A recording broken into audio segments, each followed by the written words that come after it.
Hello, everyone. We're live now on the live stream. I don't know how well you guys can hear Bob. I'm hoping relatively well. I don't know. He's not coming through my end very loud, so I would assume that means he's not coming through your end very loud either. You want to test it for the people out there, Bob? Looking into it. No, yeah, I can see your audio levels. Actually, they're pretty quiet, so, yeah. All right, stand by. Stand by. Yeah, that's what happened. How did that happen?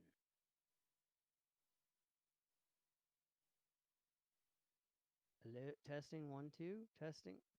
Testing 1 2. Testing 1 2. Whatever you just did like a second ago Testing. was really loud. Testing. Can you hear that?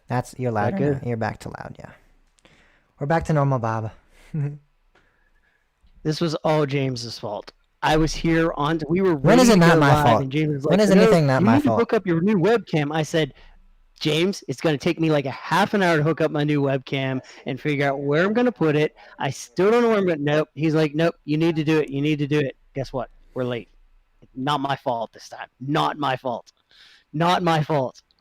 Now I got to remember that they're over there. They're there. I like how I didn't even make any, like... How you. Wow. There's your answer, Proper Penguin. Warning, headphone users. I'm sorry. Alright,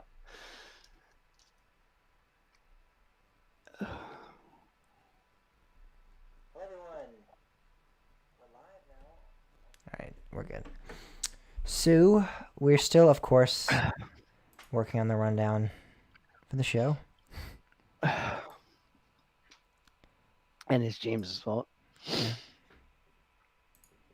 Whole podcast is my fault, I guess. It is your fault. I had to clean up my desk too because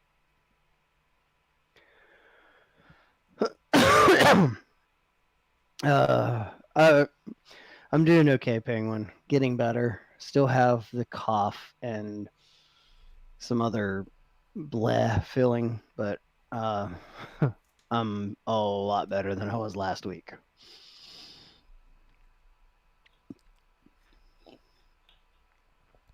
All right, well, that's not a bad idea. Do you want to talk about That's actually good. What? I said that's actually a good idea. Do you want to talk about that?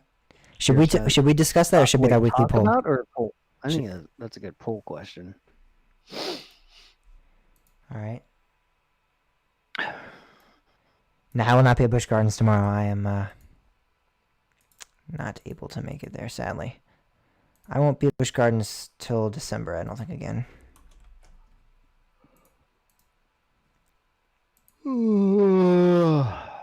Yeah, we'll be talking about Iron Gwazi, Proper Penguin.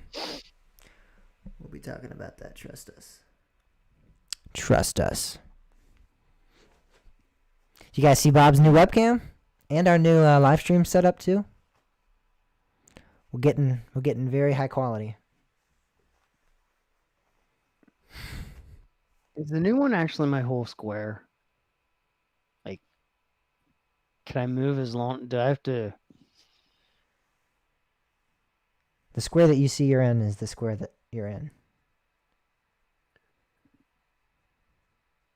Huh? Does that make sense? I mean, like the Discord square, is that like... That's the square. Okay, so it's not like zoomed in like it was before. Nah, I mean, your head's a little bit chopped off, but it doesn't really matter because like half of my body's chopped off too. It's just how it works. That's just how it works out on the. And then we also got a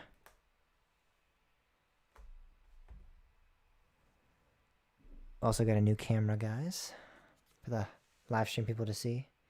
So I think. Yep. Basically, what this means is I am going to be riding coasters by myself. Yeah. Now everybody's gonna be like, "We need to take pictures." I'm like, "Screw you guys! I'm going to ride."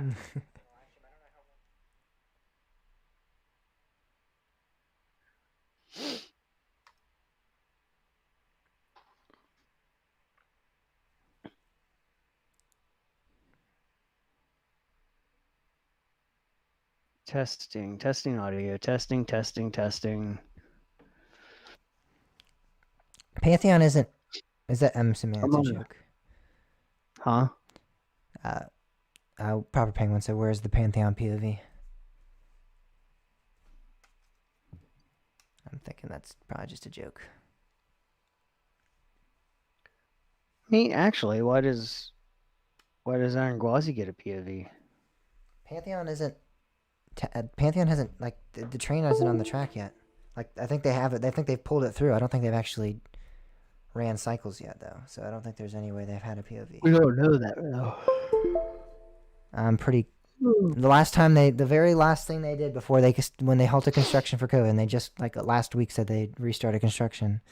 They had only pulled the train through the track. Like they hadn't actually tested it. So. Well, they need to get on that. I agree. Yeah, they need to.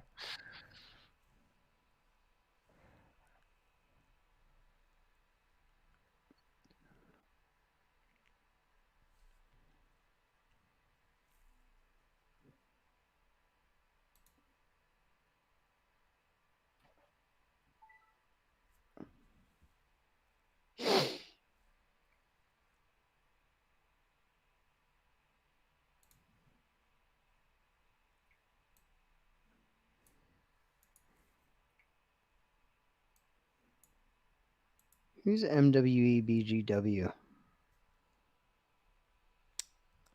I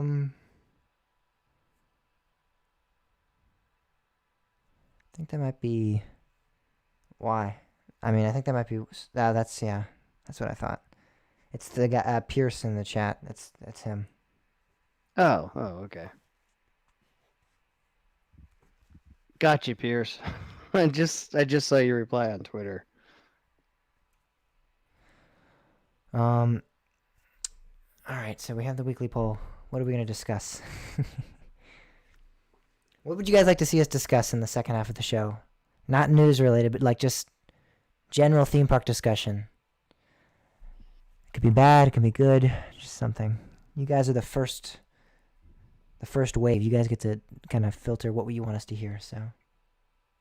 Yeah, we're talking about that at the weekly poll, Pierce, so thank you for that. We're definitely going to... That's the weekly poll, actually. We like that. I think we've done favorite color scheme, but we've never done, coasters that need a new paint job, because there are some coasters that deserve that, for sure. Yeah, we thought about that, Pam. I'm pretty confident we've done that. So that's why we... But yeah, along that line of coaster names or something like that would be great.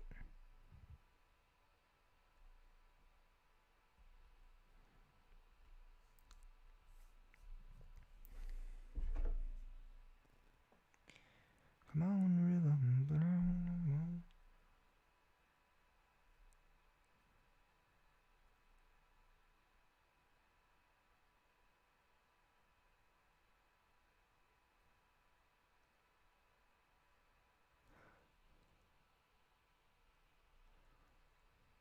We've done that, yeah. We've done coaster themes, and I think we did park themes too. You see, we've done a lot. It's kind of hard to find things that we haven't talked about because we've talked about so much, so. Trust me, all this stuff goes through my mind too.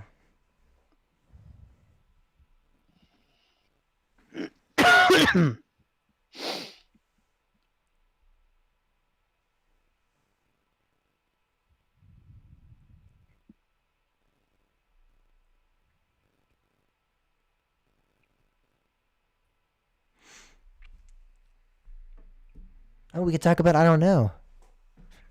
I'm just kidding. Oh.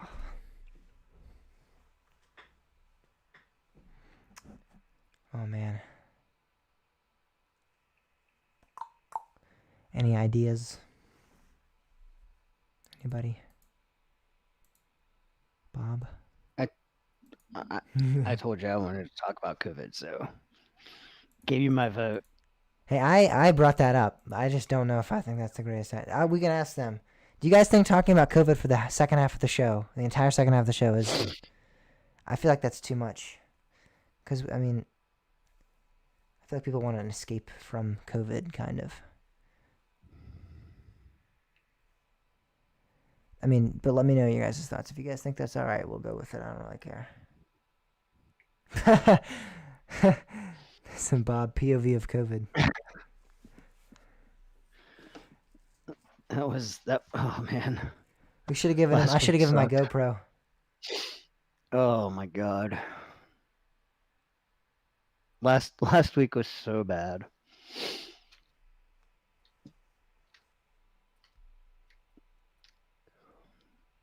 No. It's that simple. I think no. Not all parks. Some will. Florida doesn't care though. they'll be open, but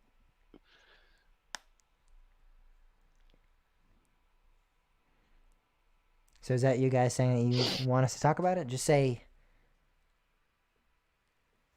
COVID or no COVID, I guess. Yeah, that's what we're going to talk about. If we talked about COVID, we're going to talk about if theme parks are going to stay open all of the above. and if COVID was going to be like so some parks chains were talking about making you take a COVID test, so we're going to talk about that. But I didn't know if that was like too much COVID. I don't think Twisted Timbers is actually a good ride for them to open. Dominator probably makes the most sense because of the fact that B&Ms don't really require any changes in social distancing. RMCs do, and Twisted Timbers has enough issues with trains, and I just think that's probably just asking for trouble. I have a feeling that's why they're not opening Twisted Timbers. It could open Rebel 75, but Or Grizzly. That would be really cool if they open Grizzly. problem is they can't open Grizzly because they use that building. Well, I mean, I guess they could move that somewhere else, but I mean, or they could just like they normally do, have the exit open and let people go that way. And no, then also, well, that whole area is it's like a Santa's Santa. workshop. Like, I know, but yeah. like you could just have like the passage like still through there, like just to go through to get to Grizzly still. Apple Zapple, my God. In the best conditions, Apple's Apple sucks at capacity. Apple's Apple just sucks in general, kind of. I don't know. I think it's kind of fun, but it's just never worth the wait. No, I don't really. Yeah, that's the thing is it always has like a 4-hour line. Yeah, that doesn't make it a bad ride. That just makes it All not right, worth screw it. ride. If we can't think of anything else, I guess we'll do it. I think it's worth it because I think there's probably a lot of people that want to hear me tell my story, whatever my story is. I was miserable. It sucked. That's about it.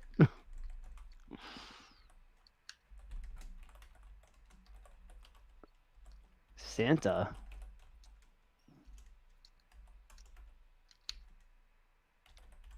I want Santa to bring a Hyper GTX.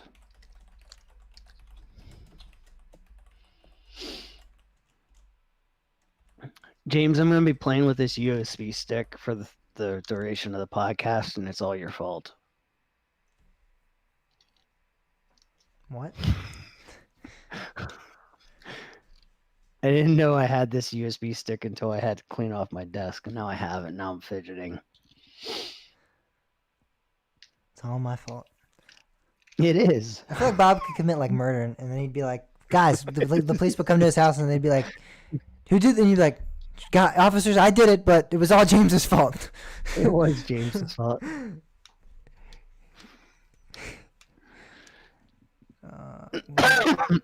Excuse me. Sorry, I'm gonna try to be on top of my mute button Well, when I maybe have to begins cough and stuff, but that also means I may mute myself and not realize it.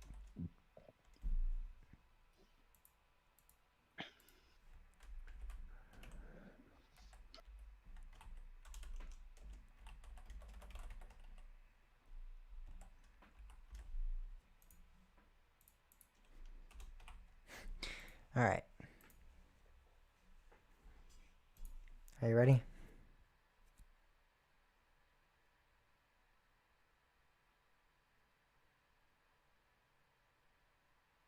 Am I usually this red in person? Like, this is Um, crazy. Yeah. I mean, oh, we're doing something special for the 100th episode, yes, but we won't be doing a live stream for the 100th episode because most likely it'll be. I'm thinking we might have to record on a couple different days because we have a couple things going on that are going to be fun. So, but we definitely won't. I don't think we're, even if we don't record on separate days, we'll be not doing a live stream for it because we want it to be special when it's released as the 100th episode. We want it to be like never before seen kind of thing. Bum, bum, bum, bum. Bum bum That's what I'm bum running bum bum bum bum bum bum. Bum, bum, Welcome bum, to Mega bum, Coaster bum, bum. Review. That wasn't even Mega Coaster Review. You suck.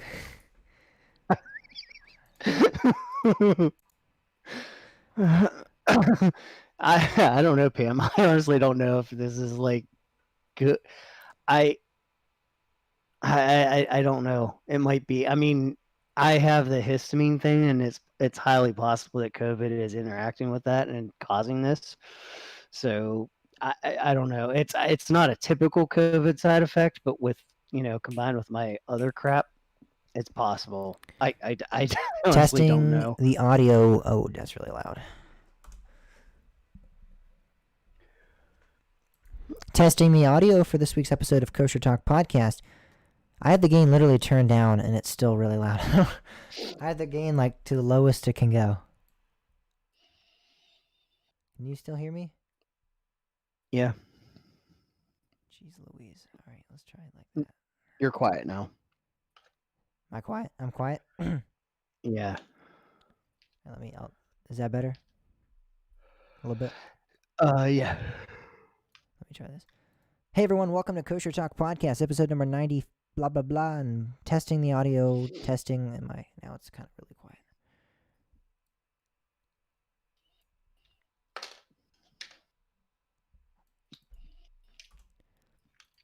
Hello everyone, and welcome to Kosher Talk Podcast, episode number 96 of the show. I'm kind of mad right now because my audio's still low, and I'm confused because I have it at the same spot I had it at earlier, and it's back down to be. This stuff gets confusing. Get a real mic. Sorry. I just felt like that was the thing I had to say. No, it was not the thing you had to say, but I'm testing my audio now, so now it's too loud again. Hey, what's going on? Hey. Testing. Kosher Talk Podcast, episode number 98, November 12th. I'm James, and he is Bob. I am. And together we form Kosher Talk. Wow. You didn't know you were going to get a show, did you? Wow. That's all that can be said to that. It's just wow. Nah, that was pretty great. Santa's come. Hello, everyone, and welcome to Kosher Talk Podcast, episode number 98. All right, that's pretty good.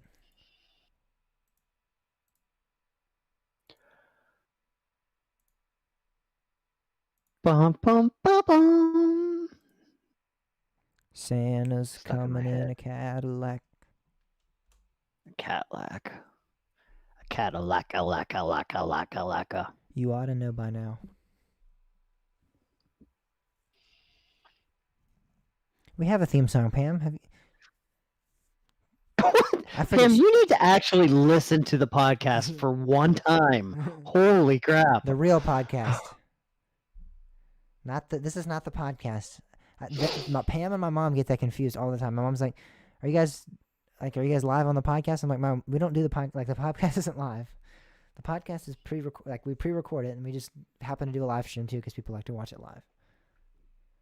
I'm not gonna sing it for you. I'll play it for you though, because I know it's copyright free because that's how I got it, and I paid for it. So this is one song I can actually play on the show without getting in trouble because it's mine. I'll laugh so hard if you get a copyright strike. I paid for the song. There's no way I wouldn't. I know, I It's my know. song. but I own the song. Here it is, Pam. Hey everyone, sorry I can't jump. That's Bob talking. Hey, That's the wrong episode. That's the one where Bob starts off instead of the actual thing. And I'm Bob. Okay, here it is.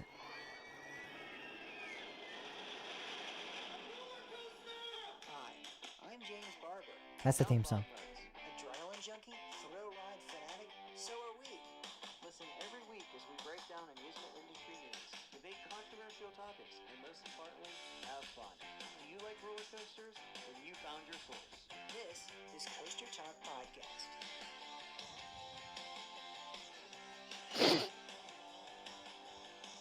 Good morning, good afternoon, good night. And see, that's what you guys listen to the other week. It sounds a lot better when it comes out. I'm telling you, the live streams make it seem like yes. they're actually finally down there good. The roller coaster sound effect, I don't know where it came from, to be honest. I think I recorded a video and I I know just, you recorded it. yeah, I don't remember like what roller coaster it is or anything. If that's what you're asking, like where, what. I just remember pulling it off one of the videos that I did and it sounded good, so. And then the very last, when the show ends, like right here. Who's saying what? Know that you guys want to talk to us about, but there's our emails there if you want to do so. Thank you guys all so much for listening to this week's episode of Coaster. This final break run is Voyage, on which I think is kind of cool. Right here. Oh, I say that. That's kind of a joke.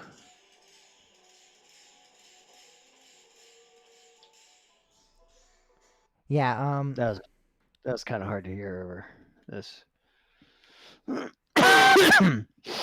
Yeah, that's me yelling it. It's a joke that happened at Verbolten with Push buttons. Airtime Mike. He was recording a video. And he was asking, "What is this?" I believe he was looking for Last Ride of the Night, and I just yelled "roller coaster," just kind of to be a dick. It was pretty funny. Yeah. The video was really funny.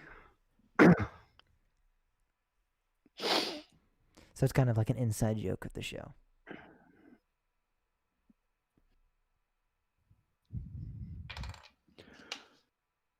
Are we gonna record? I'm waiting. Yeah. Are you ready? Maybe. Let me mute my phone.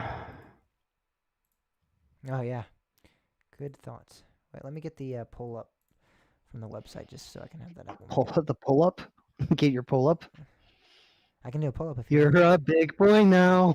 I can do a pull up too if you want.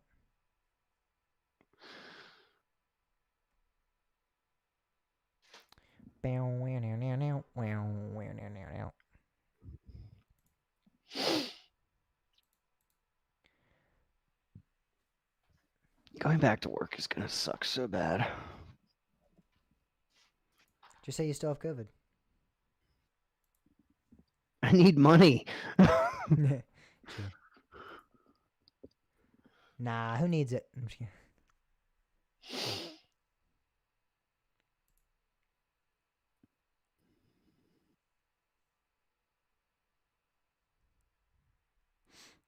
Boom, boom, boom, boom, boom. There is no point to it, Penguin. Absolutely no point to it at all. James is just like, oh my god, it's the last ride of the night. Yeah, it's just I me. don't I'm the know. only enthusiast ever that's loved Last Ride of the Night. I'm the only one. No, it's not just him, but like I think- never understood. I also never understood Zen rides.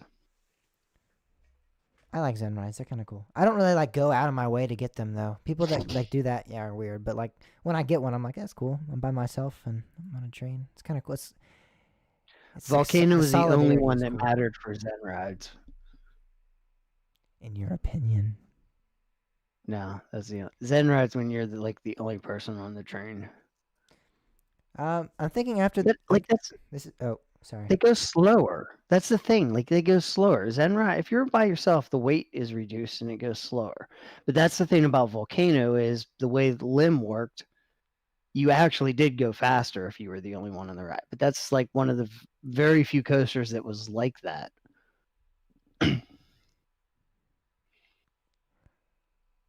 A Zen ride is when All you're right, by you're- yourself on a coaster train. And to answer Yeah. the "Are you ever going to make logo shirts?" Stay tuned. We'll have some more news about that eventually. Eventually. Well, no, I have an idea about it. I guess I haven't really told you that much. No, it's just funny. Just stay tuned. I don't want to Eventually say we're it gonna because if say anyone goes something. back and I watches know, it, I know. ruins the surprise.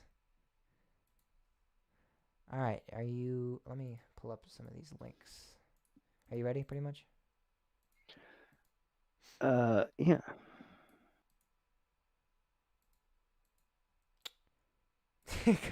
Compounds joins in the Palace Fund. You're a freak.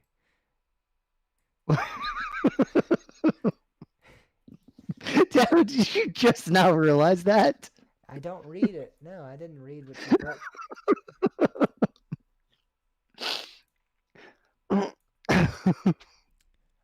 All right, are you ready? Here we go. Now you have me laughing. Hold on. All right. Ready? 3. Oh, wait. Over here now. 3, 2. What is going on, everyone? This is Coaster Talk Podcast, episode number 98. It's November 12th, 2020. I'm James Barber. And I'm Bob Mertz. And hopefully a code-free Bob Mertz soon. Yes, Bob is back, guys. It's exciting. Sooner than I expected, but it's welcome. It's a welcome surprise for sure. Yeah, we're gonna see if I make it through the whole podcast. I think I will. Oh no. I'm actually feeling pretty good. Last week was miserable, but we'll talk about more with that. But we will talk about that more later. For sure. Yeah, we're gonna talk about. That still didn't sound right, but you get the point. We will bring COVID back up later on in the episode for sure. Yeah, that doesn't sound right either. Yeah. Anyway, let's move on. Moving on. You know what I'm not too excited about, and well, not really. I'm excited for it actually, but you know what I'm not liking already is the hype that Iron Gwazi is getting from this POV again. I was over the hype like a year ago, but yeah. I mean, the thing is, it's just frustrating. And we knew this POV like so long ago. Like I believe one of the creators on YouTube even created a rendition of this ride, to a T pretty much, just animated. So we knew that, and now all of a sudden, now there's a new POV. It's like, oh my gosh, it's the greatest coaster in the world again. And I'm like, oh my gosh, please, can we not, like, no one's ridden it yet. Nobody's been on it. And that's the thing. It's like, been in the station it's even. not I mean, that, come on. It's not that James and I are saying, oh, this is going to be a terrible ride or anything like that.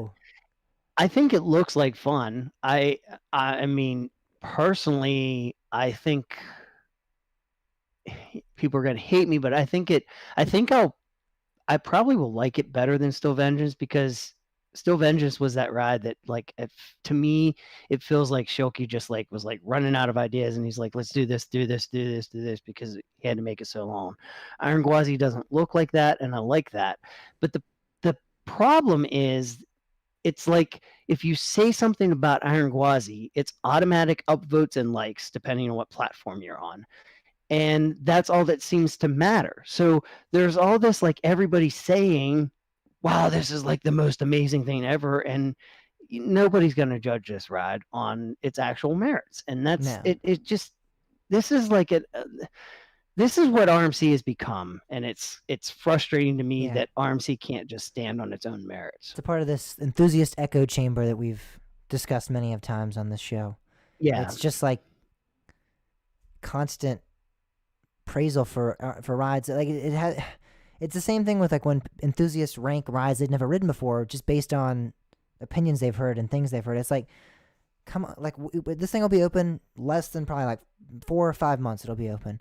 Let's just wait, and then when people ride it, then you call it the greatest coaster in the world if you want. If you think it's the greatest coaster in the world and you're in what you've ridden and everything, you can start saying stuff like that. But come on, no one's ridden it yet. Nobody's even been on the thing. It's crazy to me that's right. How this enthusiast community works. It's like, I don't even think in my honest opinion, I don't think the layout's that great. I think it suffers from kind of a weak layout, and I've heard others that aren't hyping this thing up to to an insane level actually concur with that and think, yeah, the layout's actually not that good. I always thought the layout didn't look that good.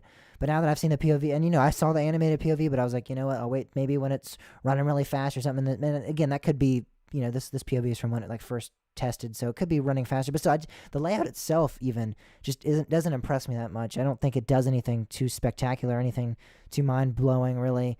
I don't think any of the elements are too exciting, or they don't look that great. Like I honestly just don't It's think an RMC. It Yeah, does I mean, RMC things. it does, but I honestly, there's not enough airtime moments for me either. I don't see. There's like 3 or 4 that I think that actually look like they could provide some solid ejector, and everything else is kind of like just like random bank turns that don't seem like they're actually going to provide much. So that's what, for me, I'm a huge airtime fanatic and enthusiast. That's like my main factor that I love about rides. So I don't know. I just think that Iron Gwazi is getting this hype just because, like Bob said, it's just because it's an RMC. This ride could literally, I feel like, It's a big RMC. it could come out of the station. It could come out of the station, do like a tiny little hill, and then go back in the station. Just because RMC designed it, people would be like, "Yes, yes, woo, best coaster in the world!" Like, And here's the other thing that's this is almost definitely going to happen. It is going to be plagued with issues at opening. This entire, when it opens, it's going to be plagued with at least 4 months of issues, and nobody's going to say a word about it. Intamin will get thrown under the bus before RMC gets thrown under the bus for issues, and it's like, I don't know. It's like RMC can do no wrong. It's like, I mean, sure, Intamin's unreliable, but so is RMC. Why do you see so many people throwing Intamin under the bus, who has a valid reason because all of the rides are completely different, when an RMC makes the same rides over and over again and still can't get it right on opening day? I mean, why does, and I'm not tearing RMC down and saying, oh, they're terrible. They make really good rides, but they just need to stand on their own merits. yes, I agree. I concur with that. I mean, that's a solid belief. That's what I think. I think that, again, I mean, it doesn't matter what ride and what company. It's just, you need to judge the ride based on what it does. If it does it well, if the intent of the manufacturer was met. Like, is it an airtime coaster? Is it like coaster fun and inversions? Is it a family coaster? What is it doing? Kind of, that matters as well. Because sometimes people do like rate rides based on like comparing them to other rides that aren't the same at all. It's like you can't compare these, like an inverted coaster to like a hyper coaster. It's like, I mean, you can, but it's like you can't seriously say like, oh, well, this one has better airtime. It's like, well, hyper coasters are based on airtime and invert coasters are not. Like that's so. Yeah, when we're talking about RMCs, I mean, there's also something to be said. If you really enjoy RMC coasters, get hyped I for a do. new RMC. I get love them. hyped for Intamins. I love Intamins. I mean, personally, I'd rather ride an Intamin over an RMC, but that's just me. If you like RMCs, Yeah. Be excited. I mean, I'm excited for Pantheon, but I'm not. You may hear me say, I think this could be the best ride that opens, whatever year it ends up opening. But you don't hear me saying, oh, this is absolutely the best ride ever. I wouldn't say that until we ride it. I need to ride it before I can actually judge, what it is like, and it should be the same thing. Like, sure, be hyped at, oh, it's opening, but oh my God, there's RMC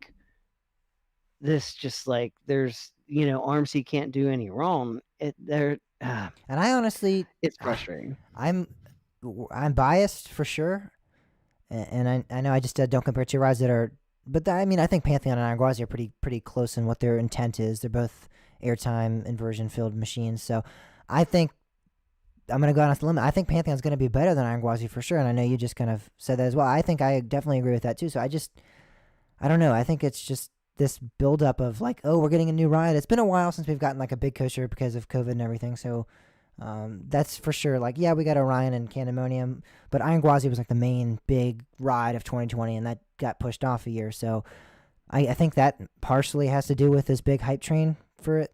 I think people are kind of getting a little bit tired of not having a new ride to hype up, because I mean, it's every year that this happens, it seems, with new rides. But I mean, I think Velocicoaster, I think Pantheon, I think those two are honestly going to be the better rides when it's all said and done. And it's strange to me that Iron Gwazi is the big focal point still of the community. And again, I don't mind that. I don't mind that everyone's liking, and they're excited about the POV and they're excited about seeing the ride and everything. That's not what I'm upset about. It's the people are going already predestining this ride as the best coaster of all time and the best coaster. Someone, I mean, people are like, this looks like top 5 in the world. I'm like, how? Like, how do you just look at it and go, oh, that's top 5 in the world, I think? And I was like, that doesn't make any sense. Like, ride it. There's a lot of roller coasters in the world too. I know. But, It's like half these well, people, you know what I think's funny? they say the world and they The- mean the the- U.S. kind of, and it's like, or they even mean just the rides they've ridden, but they say the world like that's just like, you just throw that, like, Yeah. oh, just throw the world around. Like, oh, yeah, they just throw that word around. Like, it's the world. Like, There's something that I find funny though when you go back to Still Vengeance. Like when Still Vengeance opened, it was like everybody was like, "This is the greatest roller coaster on the face of the earth." And then all of a sudden, people like rewrote Voyage, and like all of a sudden, perspective was put in. And wait, no. I mean, not everybody, but there certainly were a lot of those people that were saying Still Vengeance is the best in the world, or all of a sudden going, "Wait, no." Voyage is actually better than Still Vengeance, but yet you have some, and there are people out there that really truly enjoy Still Vengeance the best of any roller coaster they rode, and I don't fault them for that if that's really what they believe. The problem is I think there's so much, we hear in the enthusiast community, we hear about credit whoring. There's also like the like and upvote whoring, and I think that's kind of a bigger issue that adds to this echo chamber that you kind of like you say the stuff that gets you votes, that makes you feel popular because, well, it's a dopamine hit to get a like or to get an upvote, or and people will do whatever they want, like whatever, like people aren't really truly speaking what they feel. They're not really truly thinking about things even. They're just autonomically saying the things that they know are going to get them those likes and those upvotes. And that's a problem because that just adds into more and more, because you see the times that I mean, we joked about this with the photo contest, but the times that we had the Still Vengeance logo with the drop in the back posted onto the roller coaster subreddit, and it's like instantly 300 upvotes. Like, oh my god, that is just why we just had one 2 days ago. Like, what does this one bring to the table that's so new? But people were doing it because, it's just like ingrained in brains that we have to say this is the best, whether you agree it or not, or agree with it or not. And then it, like, those people that truly do like Still Vengeance, you don't know whether to take them seriously or not, because, well, maybe they're, maybe they haven't even really ridden like it. I mean, I swear half the people that love Still Vengeance haven't even ridden it. It seems. That's actually also a very good point. I mean, But it's sad, but it's okay, true. they have like 6,000 karma on Reddit. Yeah. Oh man. But yeah, I mean, the POV is up again. It'll be in the show notes. Everything we talk about in the news segment of the show is always in the show notes, so you can go watch it for yourself. Again, I'm not impressed with it too much. I think it looks really good. But it's just an RMC. It looks fun. It looks good. It looks exciting. I don't think it necessarily looks top 5 in the world, whatever that means. I mean, I don't understand how anybody, unless you've ridden every coaster in the world, Bob, you should not be making that claim. I mean, you can't make that. Like, I mean, you know what? I'll give it, if you've rode 80% of all the roller coasters in the world, I might give that to you. But maybe I don't know. that's a little Has bit more anybody fair. even done that? Like, I don't even think anyone's ever done that. No, no, I don't. That's a lot of. it's a lot of money. That's a lot of money if you have. All right, well, yeah, that's what's going on with Iron Gwazi, and not too fond of that, as you can tell. Neither of us are too fond about the Titan track coming from GCI now, that is planning to be installed on makes me Predator at Six sick. Flags Darien Lake. Yeah, this is so disappointing to me. And it's not because I hate that it makes me upset, but the problem is to me, it's like, even if this ends up being great rides, I'm so scared that this is just going to become another RMC thing. And that was one of the things I loved most about GCI, was if GCI was coming in, you knew you were getting traditional wood coaster styling. And now we don't know that. We don't know what's coming in. And then that also opens that whole other can of worms of like, what's in credit? When's in a new credit? How Yeah. much of the Yeah. track has to be replaced? Yeah. I yeah, I don't know. This scares me. Hmm. So GCI is applying for a patent for this term Titan Track throughout the U.S. Patent and Trademark Office. This is strange. I don't know what's going on. They say in an article that, which is again in the show notes, that they are planning on retracking Predator at Six Flags Giant Lake.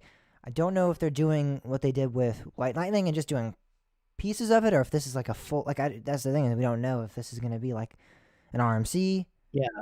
completely a refurb, or if it's just like, let's do a couple sections of track here and there. I don't know. It says they plan to install the track on Predator. That's all that is said. So I don't know. Now it's all up to speculation, and time will tell. Now there are some angles of this that like, but this is why it starts getting so complicated. If Predator's at a point that Six Flags was going to RMC it, and GCI comes in and rather than redesign it, they just replace all of the wooden track with steel track and have the exact same layout. I mean, I'd rather that happen than RMCing it, but I'd much rather it still be a wooden coaster track. Mm-hmm. And this is where you go into that battle of unknowns. You know, the same thing that's happened with RMC. Yes, some of the coasters that became RMCs were going to be lost anyway. They were gone. The parks were going to get rid of them. So in that case, do we lose anything? No. But at the same time, I guarantee you there's a lot of coasters that were RMC'd that would not have been, like, they would have remained the same had RMC not been an option. And the thing that scares me with Titan Track, if they're just doing it as a one-to-one layout, is that this kind of makes me feel like parks are going to be like, oh, well, it's the same thing. So, we can go ahead and retrack a classic and it won't be a big deal, except that it will be a big deal. Yeah. But I mean, I don't care if I mean, Kings Island, what if Kings Island decides, oh, you know what, if we just put steel track on Beast, I mean, it's the same ride, right? No. But from their point of view, and I mean, I'm now at the point where I don't believe Cedar Fair has the best interest of their rides in mind. Because I mean, hey, they could replace Beast track with steel and then slice up the wooden track and sell it for $200 a pop. I mean, like, I don't. It's just it's frightening. I hate to see classics go away. Yeah. And I'm afraid that this is just and like, I'm sure GCI's intent is probably like, look, we can do a little more to preserve those coasters, but I have a feeling that they don't understand the cat that they're letting out of the bag with this. Yeah. Yeah. I wish they would just build just a brand upgrade. I wish they would just build A ground up. a Yeah. ground up Titan Track coaster. I don't know why that hasn't been a thought, or maybe it has. I really would like to see that though, for sure. I think that would really be cool and I'll tell you interesting. the place that we might actually see it is we might actually see a ground up Titan track at Hershey. I don't know why. I just kind of have that feeling. I have a feeling Hershey, despite all the idiots calling to RMC Wildcat, you know who you are, and I don't like you for it. But I think Hershey realizes that all of their wooden coasters have their fans, and they're not an insignificant amount of fans. And Hershey has done a lot with GCI, so Yeah, they have. Yeah, I could see Hershey going to GCI and saying, "Hey, yeah, can maybe. we get one of those new coasters and build it, ground up?" I could see them doing that. They'll build it on top of something, which will be even more awesome. But That would be very interesting. I mean, but and this is hypothetical only, Bob.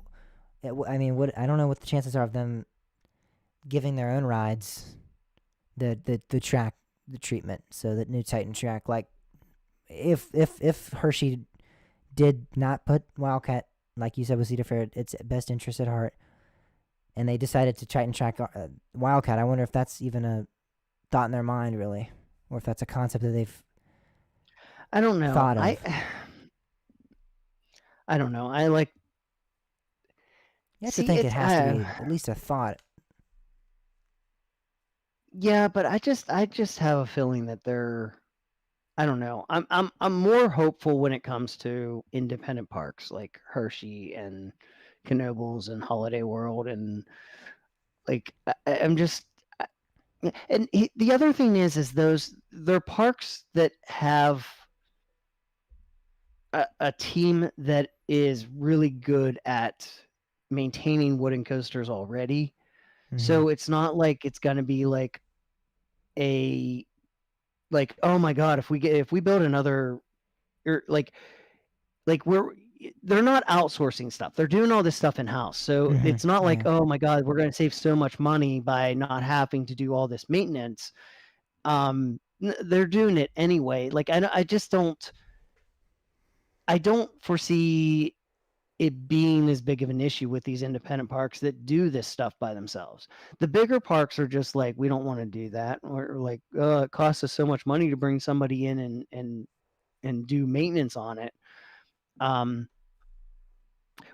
Which ironically is another reason why I think Six Flags America might keep Roar around longer than like what other wooden coasters have happened with other Six Flags parks, Yeah. because there's a maintenance crew there that is really good with Wild One, and they need to keep those guys around for Wild One. So Yes. I mean, it makes sense to just have keep Roar as it is. Yeah. Like Cedar Fair will not do a lot of this stuff in house, so they always contract it out, and when you contract it out, that costs a lot of money. Mhm. Yeah, it does. I think that's I a don't know. I guess possibility. I'm just more hopeful about Hershey. Sure, Yeah. we could see it happen. I'm not going to say it can't happen, but I just have a little more faith in Hershey. All right. Well, Bob, you put your faith in the wrong company previously. So I don't know how that's going to turn out for you, because now we're talking about It's we're true. talking about Parkways Fernandes again, because it wasn't just Kennywood. It wasn't just Kennywood that got rid of their rides now. No, we now know it wasn't Kennywood. It was Palace or Parkways Reunidas, or where I don't know where the buck stops. Who's the But true yeah, overlord of that? Wildcat leaves compounds. Now they're only losing one ride. I don't know what Kennywood Yeah. did to hurt them, but I mean, and there's rumors going around that Idlewild's losing 2 or 3 rides as well. Isn't it ironic that they announced these platinum passes conveniently only a couple weeks before they announced these removals? So like the people like Strategic. me that were like really seriously supporting Palace and saying, look, some good things are happening. We go and we buy our passes because we're so proud of the company. And then they say, turn around and bend over. I just Drop like, your skivvies. yeah, oh my God, this, this makes me so angry. And this is a park too that like, it just, how can they not learn? Like when the cheese thing and the ketchup thing blew up in their faces, that's two completely different incidents that they saw Pittsburgh go berserk. And you would think they'd go, oh, wait, we better not mess with Pittsburgh. And then this year they're like, guys, guess what? You like these 4 rides? No, not anymore. Gone. No, you don't. And, like, oh my God, it's unbelievable. Yeah, you and want then, that ride. I mean, you're right. The kangaroo. How do you get rid of the Kenny kangaroo, for God's sakes? How do you get What I want to know what like the marketing or mascot is named public after relations the ride. what public relations Oh, man or woman was the person that thought of this brilliant idea. I really do, because or whoever it was in the company, like, exactly as you just stated, I mean, it's one of the main emblems, one of the main icons of Kennywood is the kangaroo, and it's traversed decades and decades of different owners and different different things going on at Kennywood, and it's been there. I think since I think it's like the '60s it was built. Maybe yeah, I think it arrived in 1964. Yeah, so I mean that's just, I don't know how you and get it's rid of clear that this is. I mean, so we're talking about Wipeout being removed from compounds, which yes, in the scheme of things, that's not that big of a deal. But here's the interesting thing about it. On Twitter, when they announced the removal of Wipeout, it was literally the exact same wording that Kennywood used, which just makes me like, that just tells me that this is like, Palace is kind of like saying, here's what you say, here's what you do. I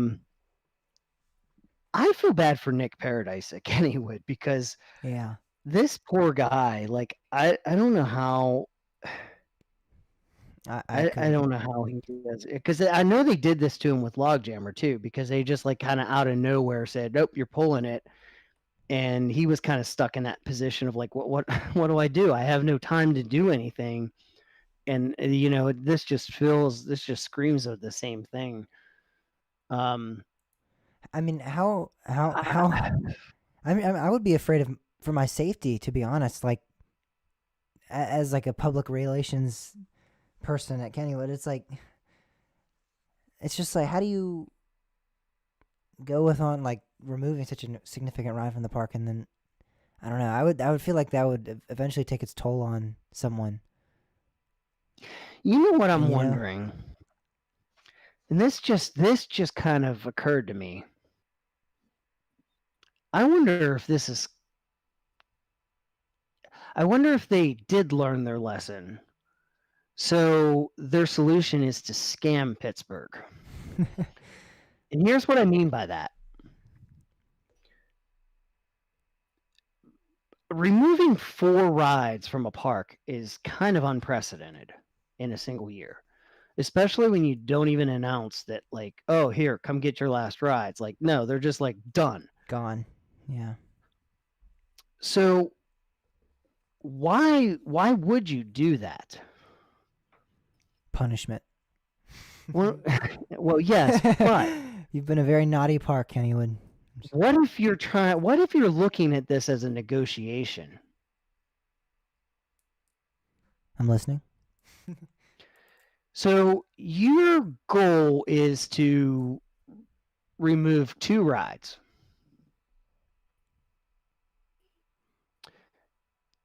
And that's not going to fly. So you start out with say a low ball, high ball, whatever you want to look at it as offer of like, oh, hey, Pittsburgh, we're removing 4 rides. And then when the backlash comes that they know is coming, they go, all right, you know what? We'll keep Kangaroo, or we'll Okay. keep A Paratrooper. little bit of like and reverse Kangaroo. psychology, a little bit like Yeah, I mean, I think that this is the thing that's bugged me from the whole time is I find it hard to believe.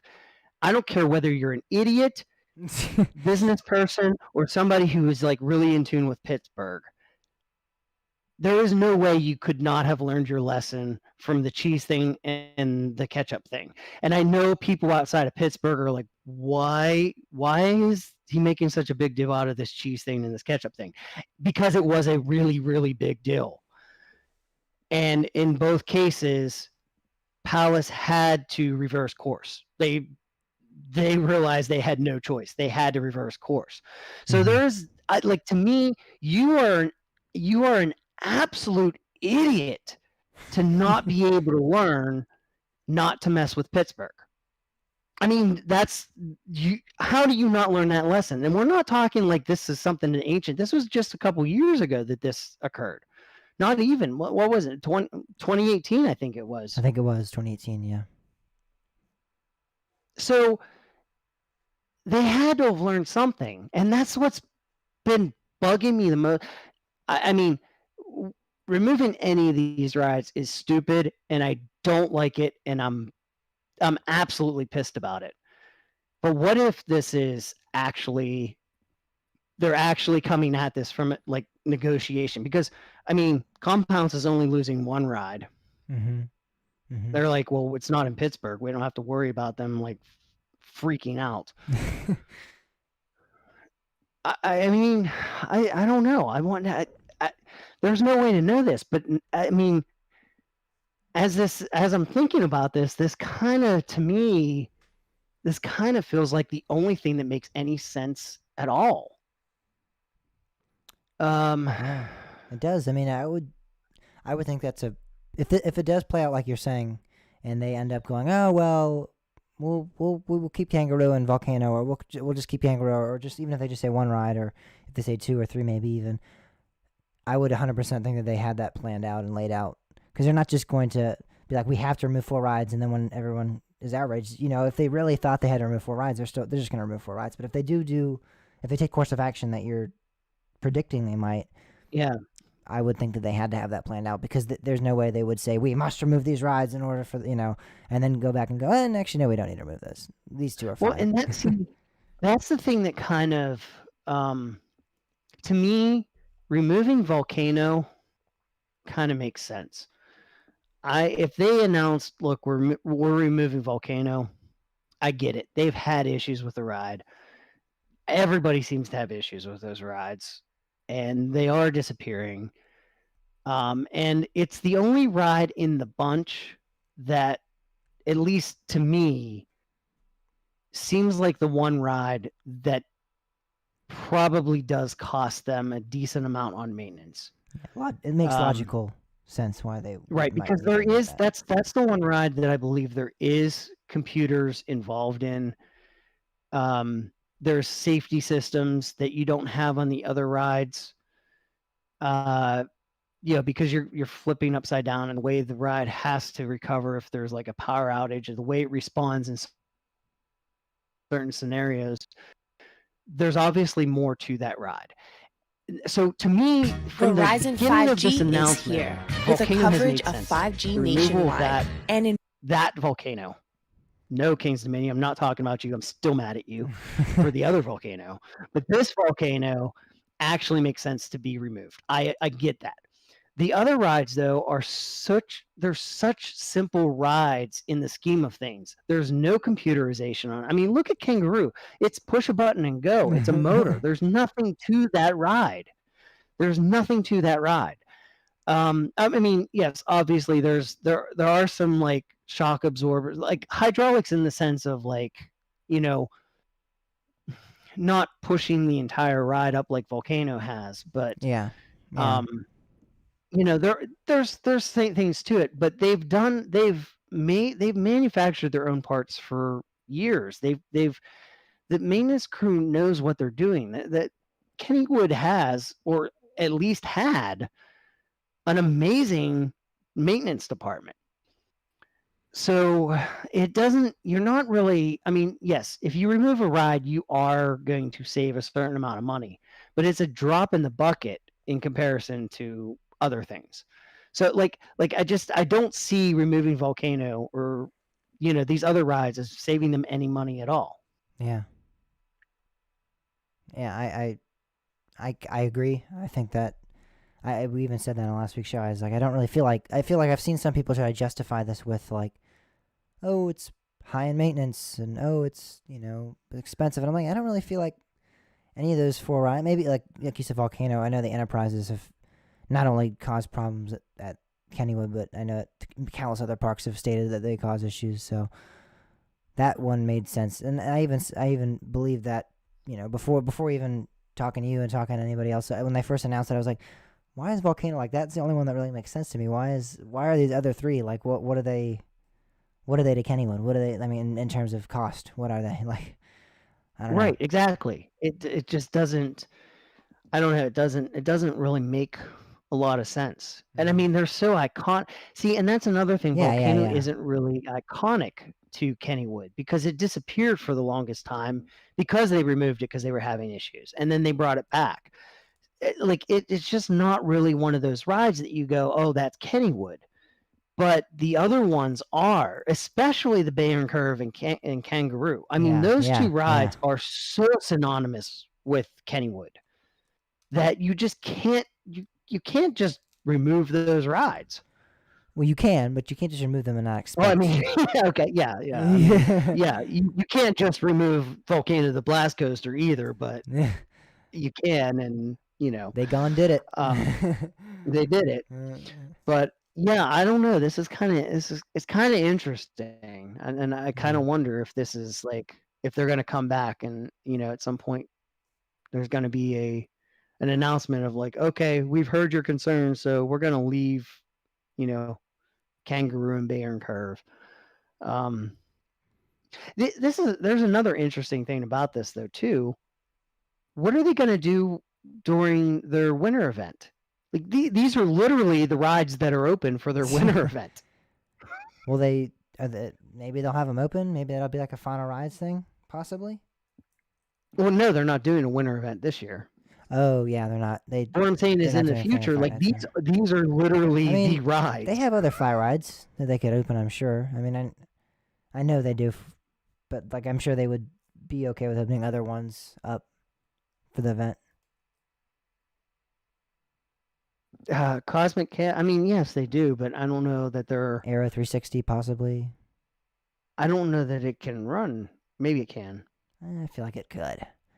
I mean, I went to Dorney when it was pretty chilly out, and they had that open. I don't know. Okay, well then maybe, but I mean, these are like during their winter event, you can't get near Kangaroo or Paratrooper. You can't get near them. The lines are so long for those rides. It's ridiculous. Yeah, I don't know. Again, we'll have to see and witness if they retract their initial removal of 4 and substitute it out for just 2 or 1 or maybe even 3 and just keep Kangaroo. But we'll have to see. We'll have to watch. Again, if they do that, I that was 100% like a marketing plan. Let's get it out the word that we're removing 4, get some upset people, and then we'll be like, yeah, all right, we'll throw you a bone. We won't get rid of your favorite, the Kangaroo. I would think honestly that actually would make. I mean, it's starting sense. to make more sense to me. But the question is going to be, how will Pittsburgh respond to that? Yeah. I don't know. I don't know if it help. I don't know. I don't know if it's going to help or not. I guess it also depends on which ride they ultimately remove. I don't think Volcano is going to be a big issue. I don't think that's removing Kangaroo though, and Bayern Curve and Paratrooper. Those 3 rides are just so important to the park. Yeah. Yeah, indeed. Well, while Compounce and Kennywood and Idlewild are all removing attractions, this man in California, California man, has been building one. Been building a heck of a attraction, to say the least. We now saw during COVID, during the quarantine that we had, a California man built a replica, or not even a replica, but his own little version of the Matterhorn bobsled coaster in his backyard. Yeah, and it's spectacular to say the least. Yeah. I saw this talked about. I mean, I've been laying in bed a lot over the last week and a half, and it took, I'd skim through some stuff, but like it took a lot for me to feel like clicking on it. And not like, I've seen so many backyard coasters, I was like, okay, whatever. And then James was like, hey, have you seen this? I'm like, what? Why? What? He's like, check it out. That was the first time I saw it. I was like, unreal. I can't. It's just absolutely unreal. Yeah. There's water effects. There's an animatronic Yeti. It's pretty great. It's And pretty it great. actually works. The Yeti actually works. Yeah, the Yeti works. The Yeti works. It's amazing. I know. It's truly fantastic. You have the entire rock structure. It's a steel coaster too. A lot of times when you see backyard coasters built, they're wooden. This is like an actual, like, I believe they actually welded the track and everything. So they went full on this thing. They went full out and completely outdid themselves. It's amazing what they were able to do. Especially with the article that we have, there's actually a couple of like drone flyovers of it. Oh, it's so beautiful, so cool. Oh man, it's so awesome. Yeah, and it's interesting too because he built it in a mountain. Mm-hmm. All you people that say like volcano was falling down because of the volcano, shut up. Somebody did in their backyard. Not worried about the volcano. But it is. It's amazing because you actually do go in and out of the mountain Of the structure, yeah. just like Matterhorn. I mean, it's amazing. It is absolutely amazing. So yeah, definitely check that out. I guess there's not really a whole lot we could say about that other than you really need to check it out. Yeah, this isn't something like we can describe for you in a perfect sense because it's just absolutely fantastic. I mean, if you're driving or if you're doing something where you can't look at the images right now, it's definitely something that you need to keep a mental note of and revisit, because even the way we're describing it, you might go, it's probably just, it's not just your typical backyard coaster with some decorations, or, they didn't just throw up a little fake mountain facade like next to it. It's like it's a giant structure. It's Right. it's pretty dang impressive. It's probably the closest you can get to like excellent theming and excellent, like Disney level theming outside of. It's like better theming than Cedar Point has. It's better theming than like 90% of parks. Yeah, I mean, it's crazy. Yeah. All right. Well, yeah, like Bob said, not too much to talk about necessarily with that. Sticking to California though, and while he was building this during COVID, Santa Cruz Beach Boardwalk was closing down again during COVID because due to coronavirus's cases rising, the park was only able to open for one weekend. So we talked about that, I believe, two weeks ago, and they didn't have a necessary date set yet for the opening, but they did establish one and they did open for one weekend, and now they are forced to reclose. Yeah, as you may have heard, COVID is on the rise and people are catching it. This doesn't surprise me. But I think we could probably cover a lot more of this after the break. But Yeah. I think the only thing that's more shocking to me is that they were actually able to open up with California, like being in California at all. It was a nice run. Yeah. Yeah, I mean, yeah, it's still shocking, but like the fact that they're closing does not shock me at all. Yeah, I'm not too surprised either. I thought maybe there'd be some reassessments. I thought maybe it'd be positive, but I figured there'd be some reassessments with California. I thought maybe they'd allow a little bit more reopening or something, but they actually decreased it. So, yeah, that's what's going on with Santa Cruz Beach Boardwalk. They're now we joked they were the first California park to reopen. Now they're the first one to reclose. So, all right, when we get back from Well, I don't have any other. I don't think any other parks have opened with rides, have they? no, so they win by default, kind of. Yeah. All right, well, when we get back from this break, we're going to continue our discussion on COVID and how it's going to be continually affecting theme parks in the upcoming months. We're talking about that right after this.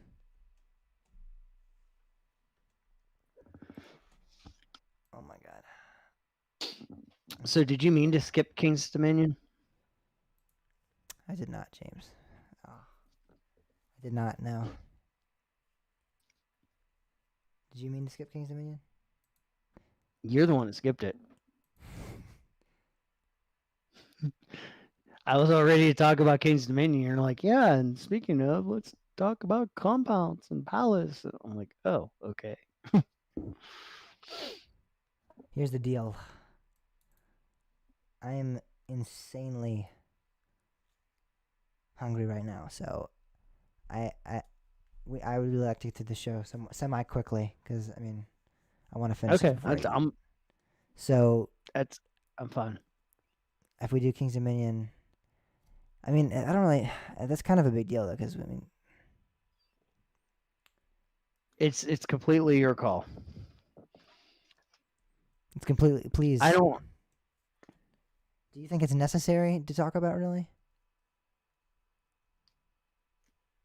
I mean, it's hard to miss it unless you're under a rock. And every But- week we get like new news about. Like this is like the third week in a row where it's like Busch Gardens is reopening, whatever. Carowinds is reopening for one. I think we can miss it for 1 week. Let's skip it. Yeah, we'll 'Cause talk we'll about probably it be next going. week. We'll probably be going soon too. Like one of us will go. Well, when's it start? Like like the 22nd of November, I think. Yeah, I honestly, I'm kind of curious. We can actually mention it in the COVID thing because I'm kind of interested to see if it opens or if Virginia starts. All right, but can we keep? Can we like try to keep the entire segment, like even the poll and everything? Can we try to keep it like 30, 40 minutes? Is that possible? Yeah. All right, cool. Because I really should eat. I'm really starting to get kind of hungry. Oh, ha, ha, ha. What I don't want best to. park soundtracks. If I okay. eat now, it'll suck because then I'll be like gross. I feel gross after I eat. So not gross, but like sluggish kind of. I don't want to eat right now. Do the show. Oh man, last night was like the first time that I was like finally like, oh, I can eat. I'm so hungry because I've had no appetite and like I ate 2 hamburgers. Oh my god, it was the worst thing I did. It was so bad. My stomach hurt so bad for the whole entire night. It was just like, oh, it was terrible. So, did you play a Verizon 5G commercial? What? Everybody in the live chat said they heard a Verizon 5G commercial. Yeah, I was on one of the articles and then the site just started blasting that, and I'm like, shit. So I muted the site. Oh, And they can hear it through my headphones, so that's where your audio is coming from. So okay.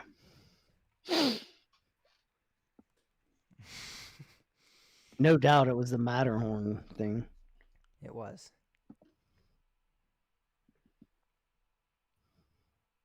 Mystery solved. All right.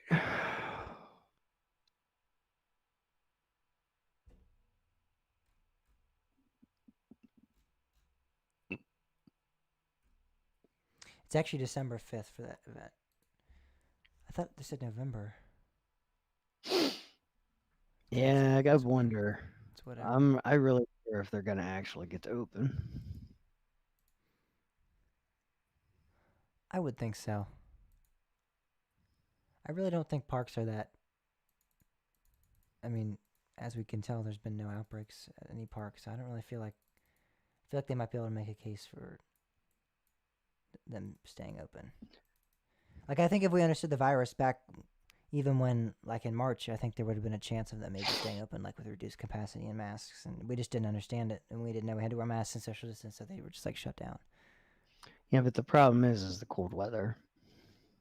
I know, but, I mean, you're still going to be social distancing as much as possible, wearing masks. I mean, I know not everyone's social distancing, but, I mean, I think most people that are going to be nervous about getting COVID aren't going to be going to parks either way, so they'll probably have to reduce capacity again. I think that's going to happen, which is funny because they just got uplifted.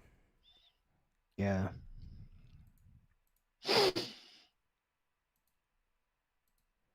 Why are we All talking right. about this before the show, though? All right, you ready? Yep. 3, 2, 1. Well, Bob, you just had COVID, so I did. why don't you start off the segment of the show? You explain not only how is COVID affecting the theme parks, which we'll get to in a second here, but how it affected you over the past couple of weeks. Yeah, so I've I've learned a lot while being miserable. So what happened was there was a wedding in my family, and I went up there. My grandfather was sick, and this was before the wedding, and he took a COVID test and it came back negative. And there was like everybody was kind of waiting on that because if he tested positive, things were going to be a lot different. The morning of the wedding, he actually drove himself to the ER because he was so sick. They gave him another COVID test and it came back positive. And this was when we were at the wedding reception, and you don't realize, when reality hits you, it's interesting how it can hit people in different ways. And there were, when that news hit while we were at the wedding reception, everybody was like, yeah, this is not going to be good. We're obviously at this point, like, there's going to be people getting COVID. Yeah. And sure enough, I think I was probably the first one to drop Tuesday night. I was driving back from work and I just didn't feel right. And then, like, all of a sudden I started freezing. I just felt so cold, so incredibly cold. And it wasn't even that cold outside. Yeah. I didn't think a whole lot of it because, weather has been up and down. The temps have been up and down around here. And it was like, Yeah. okay, whatever. I got home and, like, all of a sudden it just, like, I just did not feel good. And I thought, it's more just cold stuff, I decided to take my temperature and it came back 100.1. And I was like, oh, okay. I kind of knew at that point I had COVID. Like, I knew at that point that I had COVID. Yeah. I am not kidding you. I was, like, bundled up that night under my covers. Like, you know how you feel when you're, like, if you're outside in, like, 30-degree weather, you, like, if Yeah. your skin just touches the air, you just feel that coldness. I was like that. I did not want to get out of those covers because it felt like it was 30 degrees in my room. It was 75. It was 75 degrees in my room, and I was freezing. Like, I mean, actual shivering, freezing. It was just unreal. That lasted for 2 nights. Then the chest stiffness, like, all of this stuff just started, really setting in. I started, like, when I would talk, I would just be completely winded. I couldn't really talk. Like, people would try to call me on the phone and I'd ignore, send them a text and say, hey, you got to text me. I can't talk. Like, I mean, I physically could talk, but it just wiped me out so bad. but the component about this was, um, you don't really think about a lot of these things. I think the hardest thing for me was before I left my family to come back home to West Virginia. My mom asked if I could go drop food off for my grandmother, and having to mask up and just reach inside her door and set stuff and just say, "Hey, grandma, I love you. Bye," was one of the hardest things I ever had to do because, I mean, you couldn't spread at that point. We didn't know who else, I mean, nobody else was sick, but we knew a significant amount of us were exposed in one way or another. So we didn't know what was going on. And obviously my grandmother and my grandfather are our biggest concern. Well, that and one of my uncles also has cancer. So he's another huge concern. And it just like, that just broke my heart. And you don't think about those things. Like you hear the stories, but you don't think about those things. Mm-hmm. And the thing about this is, me, my sisters, a lot of my family, not all of my family, but a lot of my family we are very, very good about wearing our masks. We're very on top of it. We always wear our masks. We don't but when you get around family, you just kind of have that sense of like, it's not important all of a sudden. And that's what happened. And we let our guard down for one moment, and you can't take that back. And it's been really tough. And it was like, I mean, I'm telling you, last week is, I was in group chats with my sisters, and we were just, this person went for a test. Oh, this person's test came back positive. This person went for a test. This came back positive. It just spread through our family like crazy. Everybody we were talking to it even came down to like, a friend of one of my cousins that was at the wedding went for a test, overheard somebody else say, "Oh, yeah, last week we were at a wedding." It was just unreal how badly and how quickly this passed. Yeah. So guys, I'm telling you, this is not a joke. It did not go away after the election. Some people, for some reason, were saying, it's not fun. It's not fun at all. And my grandfather has been in and out of the hospital. There's been quite a few times that we've been really, really concerned about him. His oxygen's lower. Thankfully, so far, they have not had to put him on a ventilator. But I mean, even without the devastation that most families have had, this is still one of the most heartbreaking things that I've gone through.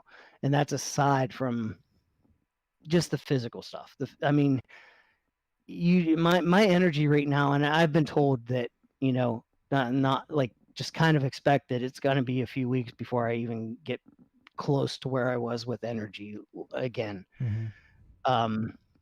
I'm finally feeling a lot better, but That's good. yeah.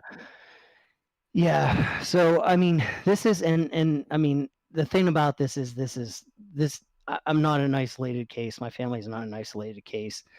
The numbers are rising. If you actually look at the numbers, we're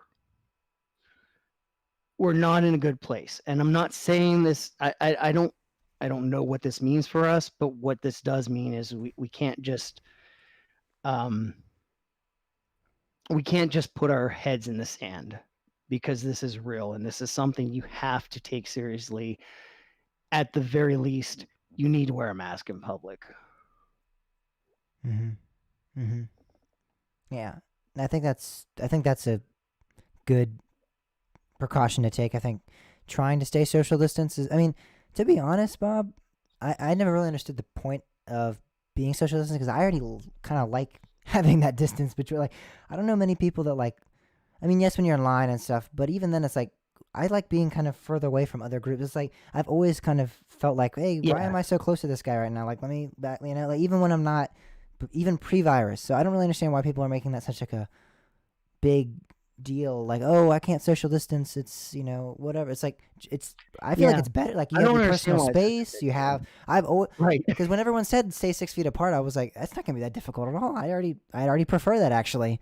So I mean, Yeah, yeah, I wear the exactly. mask, but I mean, when I'm at parks, I try to social distance. Like I'm one of the. I know when we were at parks, you would do it. I even when you're not there, I still do that. Even though I know I'm not like at risk technically, like even if I got it, I'd most likely be perfectly fine. I don't really want it first of all, and I don't want to infect other people if I do have it. And I know that if I'm 6 feet away, that's just an easy solution right there. That's just an easy solution, and I like having that personal space. I don't like being right on top of people. I mean, I could be to be on.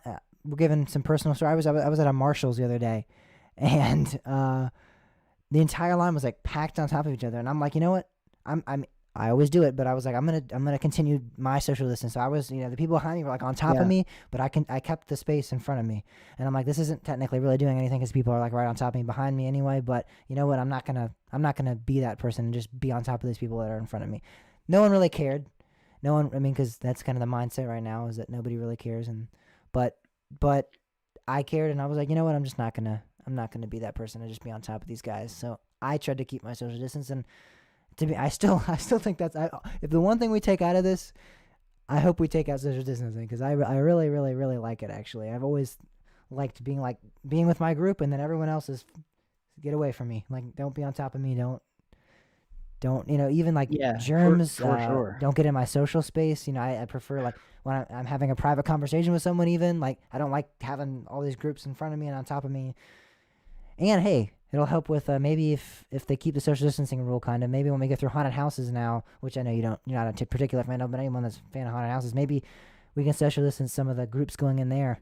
Just not even because of the virus. Hopefully by next October, hopefully the virus will be gone to a degree, and we can just social distance in the haunted houses. Just because now it'll just be isolated groups that get to go in and get scared. Because I hate it when King's Dominion just shoves the whole entire line into the haunted house, and it's like you can see the people in front of you getting scared. So it's like I'm not doing anything. Like they're the ones getting scared. All the people in front of me, I can see this whole line getting scared. It's not.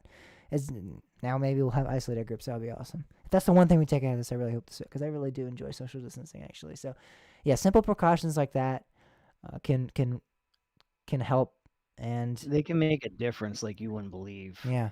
I mean, that's the thing. If if everybody at that wedding was wearing a mask, we might have had one or two people get COVID, but I mean, it's widespread.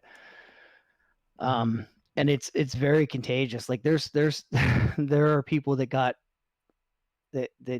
did get it that they're like, wait, they didn't even have contact with the people that we think that had it, because obviously my grandfather was not at the wedding. But some people there, like we know a couple people that had contact with him that were at the wedding.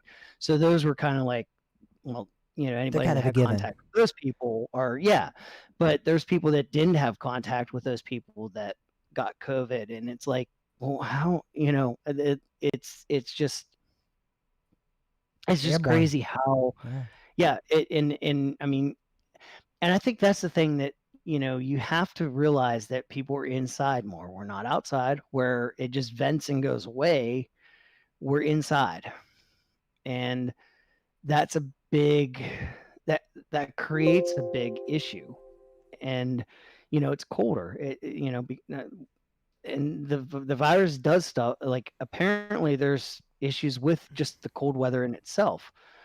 So I mean, we have to be mindful about this. There's no, I mean, what is it? We're over 100,000 deaths now. Millions have been Yeah. infected. That's just in the U.S. I mean, the numbers are worse than it was when we were in complete lockdown. So we have to be mindful of this. And I'm not going to say that, oh, we need to go back to that, but I anticipate we will start seeing more and more restrictions. I know in DC, DC is already requesting that you do not go into the city unless you're a DC, Virginia, or Maryland resident. And people in DC that have been outside of those areas they're asking them to quarantine for 14 days. Montgomery County, Maryland has like put a lot of new restrictions into play, and we're going to start seeing this. And I mean, we have to start doing something. I don't think we need to go back to what we were at, but we just have to keep this in mind. We have to realize that this isn't, it's not as easy as it was in the summer, which makes me it's kind of interesting because King's Dominion's opening up for their what are they calling it? Is it It's Taste of the Seasons. like Yeah, Carowinds? it's the same. It's the same So thing. it's kind of interesting that like Cedar Fair's finally starting to open some of their parks that didn't open, and Just for them I'm to kind of possibly curious be to see re-shut if- down. Right, yeah, I'm kind of wondering if we're going to see, or at least tighter restrictions put into play. Yeah, Virginia Um, just released new guidelines allowing parks to be at 50% capacity. I don't know how long those will stay. We'll see. We'll see. Yeah. It's gonna. I mean, this is the reality. Reality is gonna hit us hard if we don't accept it soon and start, being proactive. Hmm. If people would actually start taking this more seriously, there's gonna be less of a need for those restrictions. But A good solution, though, possibly is if the parks want to advocate for their safety and their precautions and everything, taking a COVID test before going to the parks and proving that you don't have it could potentially, I think, maybe be a case for why they could remain open. If governors and states start going, hey, we might need to reshut you guys down, possibly saying that I think, I mean, I don't know if that's going to be like, oh, all right, everything's great then, but I think that's a valid attribute to why they could stay open. If all the park goers can prove they don't have the virus, I mean, I think that's a pretty valid well, reason to, see, this is something this COVID testing thing. I've learned now that the rapid test is very, very inaccurate. The false negatives are very high, and every single person I know from my family that went for a test that got a rapid test, not all of them, but many of them came back negative, and they specifically then did another COVID test that was not the rapid test, and many of those came back positive. So here's the problem I have with this testing is that you test somebody with the rapid test, they get a negative and they get a false sense of security, which is exactly what happened to my family, because my grandfather had a rapid test, got a negative result, and then we continued as if nothing was wrong, when actually something was wrong. But I think So what happens with park goers is you still have to follow precautions and you still need to social distance and you still need to, because again, like you just said, there could be false negatives, but if you can, even if 50%, 60% of the park goers tests are accurate, even more maybe, that's still a pretty good number of people that, I mean, I would say it's probably higher than that too, that don't have COVID. You can assume that a majority of them don't. And then the people that do have the tests, you can say, we can show that they don't have COVID. And even if some of those tests aren't, like you said, if they're rapid, maybe then but you still have to follow the rules. You still have to follow the regulations, and you still have to social well, and distance. see that's the thing. If we could see that, to me though, this is what we face in the United States is we can't trust people to do the right thing. That's what's frustrating. And I completely agree with you. Doing the rapid test would certainly filter out a good number of actual positive cases. The problem is, how do you pound it into the heads of those that got the negative result that this doesn't necessarily mean that you don't have COVID? Because the attitude that most people have, and certainly my family had until they learned the hard way, was, oh, well, it's negative, so I'm good. Yeah, and like that's the problem. How do you get that across that? Oh Well, yeah, I still you think tested negative, you but still that have to- doesn't mean. You still have to enforce the mindset of it's not about yourself, it's about others too. Like, and I know that there's a whole debate on whether or not America Yeah. believes in that, but I'm saying you have to have the mindset that yes, I'm negative. Yes, my family's negative. Yes, these people around me and everyone technically that in this park right now is negative. Technically, but there is still a very good chance that there's a person here that is positive, and I need to protect myself, and I also need to. It could be me. I need to protect others. So I think that's what you have to convey that yes, the parks have to say yes, you might be negative, but that does not mean that you don't have to follow the rules. That doesn't mean that you get to take your mask off. That doesn't mean you don't have to social distance. You still have to do all of those things. We're still going to sanitize. We're still going to do everything. No, I but- mean, you don't tell them you might be negative. You say you got a negative result, but you very well could still have COVID. Just keep that in mind. well, yeah, but you might be But negative. this- Like the problem is we're already seeing people before all of this. We're already seeing people that won't wear their masks. I mean, that's the problem we face is people just.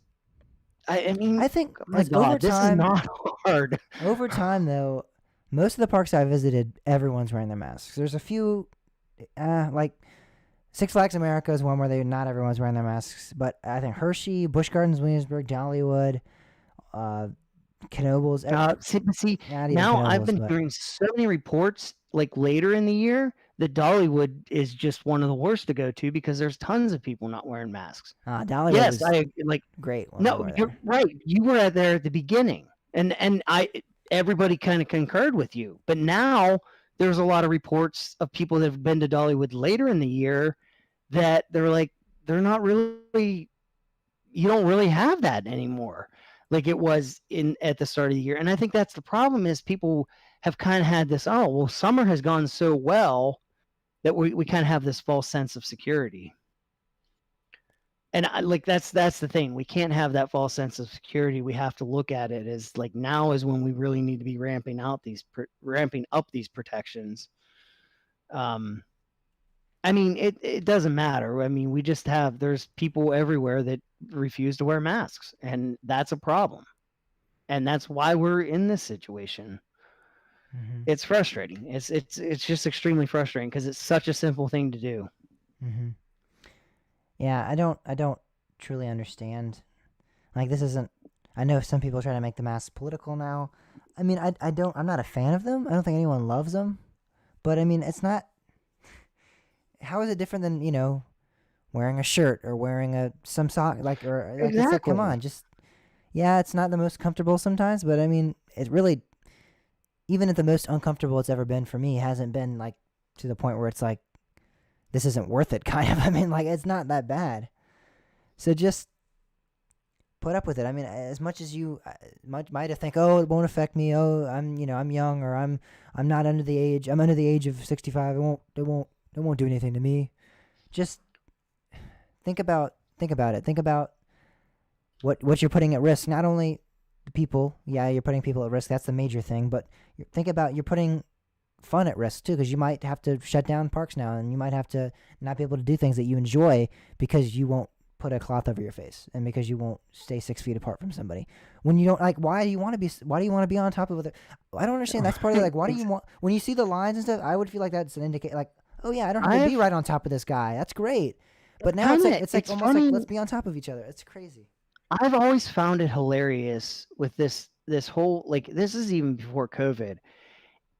You're in a line and somebody's on their phone and the people in front move up, and because you didn't move within 30 seconds of those people moving up, people behind you are freaking out oh, move, you gotta move.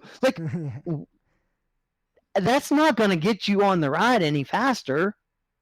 You're still in you didn't lose your place in line. Even if the person on the phone waited until if it's let's just say switchbacks, for example, if all the switchbacks were full and even if the whole switchback got emptied out and everyone had already made it up to the stairs or whatever, so that person would just run around the switchbacks and you'd actually be kind of quicker. I mean, it would be the same amount of time. You would just Right. It doesn't make a difference. I mean, Pittsburgh Dad even they did a video of them at Kennywood, out of character. Kurt and Chris did this video, and he even did it. They were standing in line and he's like, watch this, I'm gonna freak him out. And they moved up and they were just he's like, now everybody behind us is just going through an anxiety attack because there's a 5-foot space, between it's you're not, it doesn't get you there any faster. No. Well, yeah, and it's not like even like I know like driving around the DC area, you leave that space, somebody cuts in. You can't just do that. Like it doesn't Yeah, work yeah. that way in switchbacks. It's like I don't know. I don't understand why people get so freaked out about that, but they do.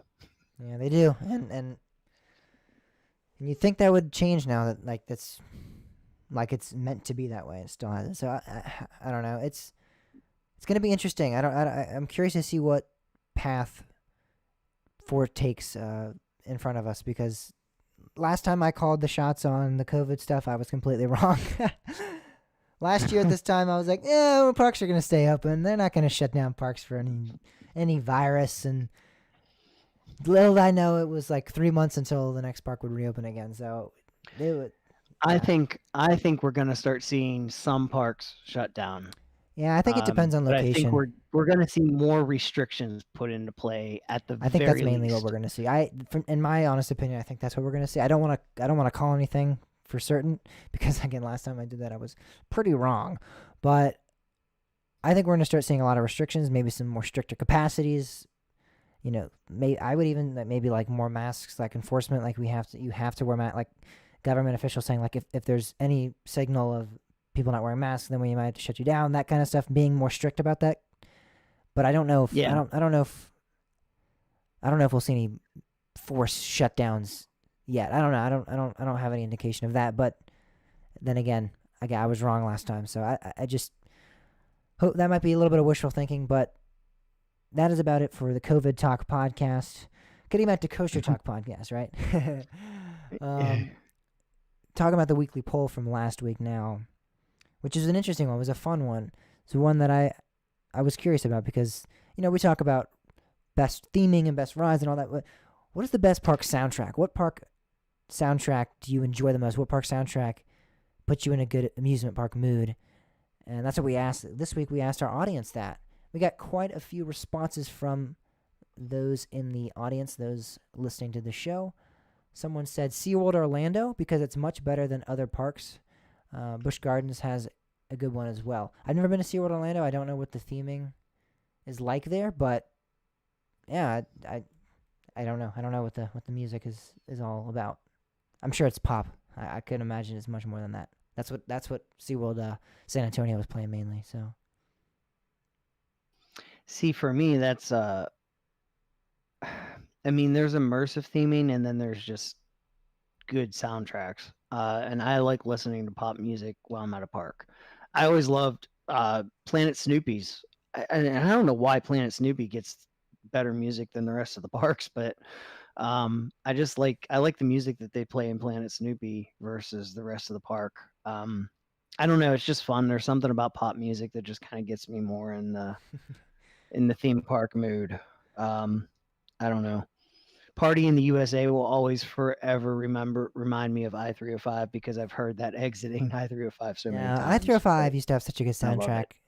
They used to play like the Eagles' "Life in the Fast Lane" and "A Slow Ride" by Fog. They used to play some very very good music there. Now it's just I'm not a big fan of it.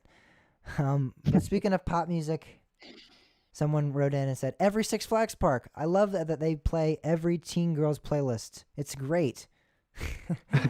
Just kidding. Busch Gardens Tampa does it the best.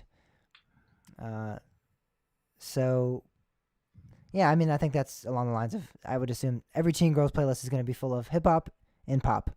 So, Yeah, it's probably more of what I like at a park. I'll be honest with you. I don't know. It's just the beat. I don't know. It's just more fun for me. Yeah, I can't concur. I can't even get behind that music any time of day. So at a theme park, it's even worse for me because it's like, this is my happy place. This is my escape. And now I'm listening to this. Someone wrote in a pretty hefty response. I think that the best park soundtrack is most likely Busch Gardens Williamsburg. However, almost all the parks in Europe do an amazing job with their soundtrack. If we're going to say the coaster with the best soundtrack, I would say Schwarz des Carnet at Hansa Park. I actually have a song downloaded on my phone and listen to it when I need to get hype for something. Helix also has an amazing soundtrack if we're talking just purely coasters as well. So yeah, I know those are like I'm a Scorer playlists and that they have playing at the rides. So that's pretty cool. I know they did their own. They did score for the rides. So Yeah. that's Oh really well, cool. yeah. I'll say actually for just a ride, I love Millennium Force's theme music. I Hmm. just freaking love it. And I know you don't agree with me, but I still like Top Thrill Dragster. I think they like have I don't know. There's something about that song that just fits it. Mystic Timbers is also another See, really good soundtrack. I'm a I big like think. that's kind of an alternative rock semi song, ready to go kind of. It is it's a little poppy too, but like that's my era of music. I think that came out late '80s, early '90s, maybe. I believe is somewhere around there. That was late '90s. Late Late '90s, '90s. late '90s, really. All right, Yeah, well, mid came out in mid the. to late All '90s. right, well that's probably why I don't like it actually. Mid to late '90s is kind of where I stopped liking music. So yeah, pretty much anything past that point. There are some modern alternative rock, but that song is not necessarily that it's a bad song. It's that I heard it 8 million jillion times. It was like, please turn this thing off, man. Like, come on. Is there no other song that you could have like? Even if that song like you play it mainly, like let's play that song. 4 out of the 5 times a year walking through, you hear that song. But like, it's like there's no other song that plays in that area. It's just like that one song in the station, and it's like, oh my god. And the ride went down for like 30 minutes, and I just had to sit there, and I was like, baby, I'm ready to go and get out of the station. Like I was like, that was my interpretation of that. Man, it was It was 1996. Or 96. yeah, it was recorded 94 to 95, released July 30th, 1996. All right, so mid 90s. All right, Yeah. I don't know why. I just like it's like they don't they play a lot, but it doesn't feel like it's overplayed for me.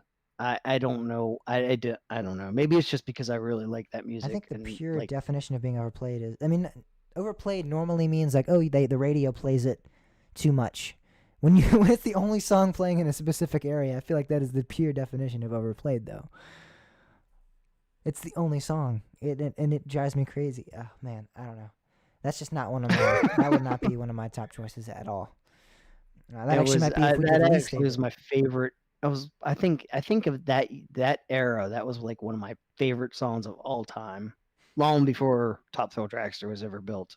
No, I don't mind the song. So that might help. I don't mind the song, but I think even if it was my favorite Beatles song, let's just say maybe this is a good opportunity for you. This is a little off topic, but if any of you want to listen to some good music, Dr. Robert off of the album Revolver. Let's just say they started playing that on repeat. I think even listening to that song 40 times in 30 minutes, I would probably start to be like, all right, this is now my least favorite Beatles song, because music is not. I don't know any. Yes, music is meant to be like replayed if you really like the song, and I can't say I've definitely gone through cycles where I've just re-listened to the same song a couple times. But I mean, I don't know anyone that's ever sat for 40 minutes and just listened to one song. And if you have, then you have to have some sort of mental insanity, because I can't. I don't. It's just like it starts to drive me nuts, crazy, bonkers. It was not pleasant. All right, but let's talk about some other park soundtracks. Dollywood was one that we got written in, and 100% love Dollywood. They had some really good, again, immersive theming, especially the area by Lightning Rod. Play some good 50s rock there. Love that. Yeah. Even in some of the other sections of the park, you have like the like older country feel, where you have like some older country like bluegrass and folk music playing. I think that's immersive and awesome. Like by Mystery Mine and by Thunderhead. So yeah, I agree that there's definitely some good music throughout that park for sure. Yeah, it is. It definitely does have good soundtracks, and I like how they split it up for the theming of each area as well. Mm-hmm. If it was me, I would just hang out in the Lightning Rod section all day, personally, because that music. It is good music. I do like the music they play there. Someone wrote in and said like Universal's 56 Islands of a lot. Adventure. Not been there. I don't think Bob's been there either, so neither of us can speak too I have heavily on not. that. So I'm not 100% sure maybe what you're referring to, maybe like the Harry Potter section. I'm not sure. But I'm sure that I would imagine Disney has some great music. Universal as well. Trying to create that level of immersion has to have some good music.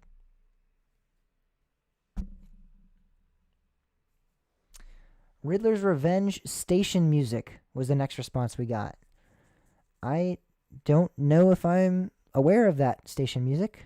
If it's anything like Millennium Forces, though, where it's just a repeat of the same note, They're not even the same couple notes. I don't know if I'll be a fan though. But they wrote in and said that was their favorite. They even put the little emoji, the drooling emoji, where it's the like, oh, I love this so much, I'm drooling over it, kind of. So they must really like it. Either that or it's a joke. Why?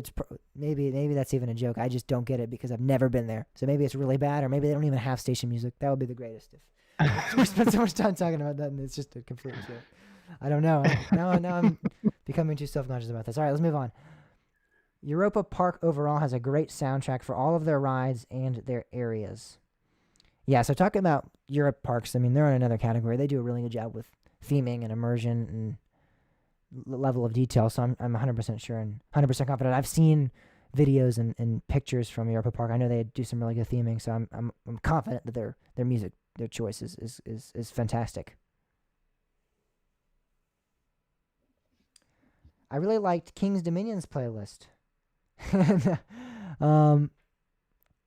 In Planet Snoopy or out of Planet Snoopy? I'm trying to think That's of my where- qualifying question. Where they're referencing, because I don't think maybe if we're talking the Candy Apple Grove area, because again that's some 50s rock and I enjoy that for sure. Is it anymore? Yeah, it is. At least the last time I went there, it 100% was. I don't know. I think the bigger problem with King's Dominion is you can't hear it in a lot of places. Yeah, Like it just doesn't cover very well. and especially because some of the midways are so large that it's like some of the speakers are like further away, so it's kind of hard Well, to hear and then sometimes. the other issue that King's Dominion does have is their zones bleed over each other. Oh yeah. So like you'll be listening to a song and then all of a sudden you're hearing two songs and then you're like it's like you can't like really focus in on one song because the zones are just so close together. I think that's a big problem. That's probably one of my if you want to talk about like soundtracks in park and my biggest frustration, that is my biggest frustration. I don't Yes. care what you play, but if your zones are bleeding over each other, that's a really, really big problem. And King's Yeah. Dominion has that problem really bad. Indeed, I agree with that. Disney Orlando is the next one that got referenced. I don't know about Disney. I have yet to visit, so that might be a cue for Bob.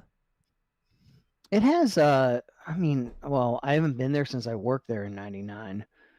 But a lot of it's I mean, from back then I remember. I mean, like Epcot had that's another thing. You can't really say Disney because each park is so drastically different.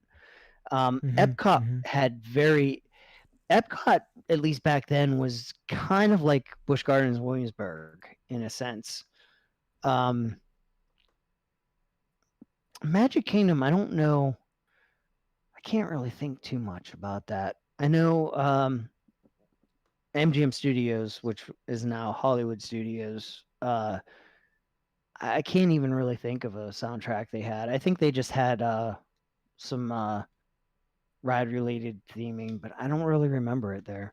I just remember Epcot had some pretty good immersive audio based on which section of the park you were in. Mm-hmm. So I could see that. But again, that was in 99 and I haven't been back there since. So Long things time may ago. have changed. All right. Well, the final response we got was Busch Gardens Williamsburg again, and I think that's a good one to close that with because that would be my choice. Busch Gardens Williamsburg. I think it's I think it's a great soundtrack for immersion, but it's also become a part of my nostalgia of the park. I have a playlist on Spotify actually for it, and I have the Oktoberfest area, and then there's also someone created their own playlist with a bunch of other music from the park, and I listen to that as well. It's just, I love it so much. They play Gordon Lightfoot in the New France section. Sometimes I'll listen to his music, and I'm like, oh yes, I'm getting Busch Gardens. I can just close my eyes, and I'm at Busch Gardens. And then there's some like German, like actual bands that, like the bum, bum, bum, bum, the big horn bands, and the trumpets and the baritones and all that. And those songs really put me in the mood. I can see Verbolten, and I can smell the pretzels, and I can see the DeFest House, and it's that's really why I love that soundtrack. I think it's a great soundtrack too. taking away from my bias of it, I still think it's one of the best soundtracks because really it puts you in the theme, it puts you in the immersion, it puts you in Germany, it puts you in England, it puts you in Scotland throughout the park. The thing that sucks is that during their special events though, they screw that off. They screw it up. They're like, nope, sorry, we're just gonna start blasting. Even as much as I love classic rock, they'll start blasting like Billy Idol in Ireland, and I love Billy Idol, so I can't complain. But even for some reason, Ireland's like the rock area. You'll go to like Apollo's Chariot, you go to Verboten, and they start playing pop music, and I'm like, I'm in Germany right now. I should be hearing the German music. Like, where is that at? Like, and why am I not? Why am I hearing Katy Perry blasted right now, or Britney? Like, that's not what I want to hear. Come on, like I'm walking over to the pretzel place, and I'm like, I should be dancing like dun dun dun dun dun dun, hearing the big brass music, and I'm like, and it's like last Friday night, na na na. And I'm like, come on, what is going on? I'm like, it's just I'm not a particular fan when they do that. So if you're trying to go to Busch Gardens Amusement Park and truly get the feel for the theming and the immersion, go during the summer because that's when they stick to the traditional music and they stick to the theming. Because when you're walking around and it's like the theming's really good, and then it's like pop blasting in your ears, it's just not. It doesn't do the same thing for you. For me at least at all. So yeah. I guess I'll give Busch Gardens the immersive thing, but I still just like pop music in the park. But yeah, I don't know. Like at Busch Gardens, I really wouldn't expect that. So I guess that's the thing. I guess at Busch Gardens, that's the kind of music they need to play. But like at other parks like Cedar Fair parks, I would rather just hear like poppy music. Just because I don't know, for some reason it just gets me more hyped up. I gotcha. All right, well, that is about it for this week's episode of Coaster Talk Podcast. Next week's poll is an interesting one. We're going for some more obscure ones because I think, Bob, as we figured it out a long time ago, but we're slowly starting to creep up on not having many poll ideas, so we're having to think of some unique ones, which is fun. It's kind of it's fun because we find some ones that really many enthusiasts don't talk about.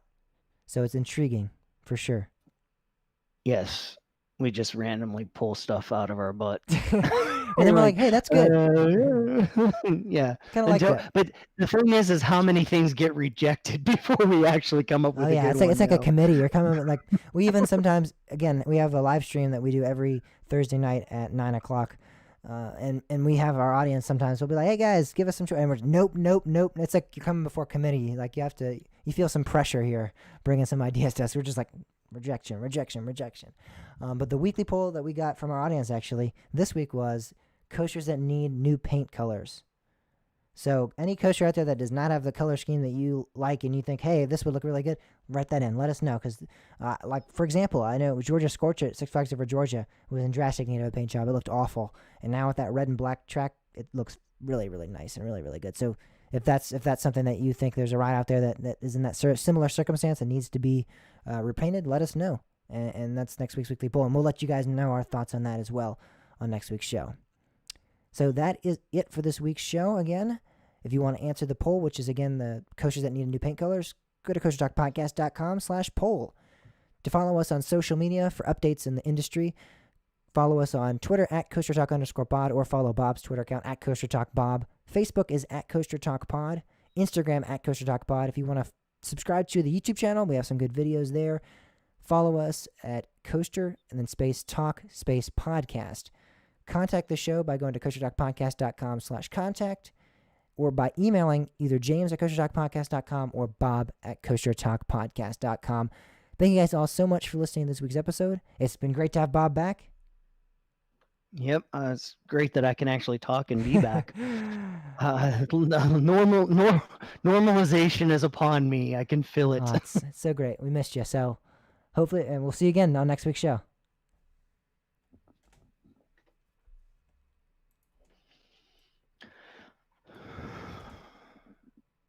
Bum, bum, bum. And we'll see you again on next week's show. I can't do that. Hopefully, My voice is like, this is the most I've talked in a really long time. like a week. Until Hopefully, and we'll- yesterday, I don't think I've talked at all. And we'll see you again. Since I talked to my doctor. And we'll see you again on And that would have been You talked on the podcast. Well, yeah. I talked to my doctor after that though. Oh, okay. I think it was Friday, or maybe it was that night. I don't know. It was either Thursday or Friday. The Beatles So are it's the. been like a week since I talked at all. I'm sorry, Pierce. I don't know when you wrote that, but the Beatles are the greatest band of all time.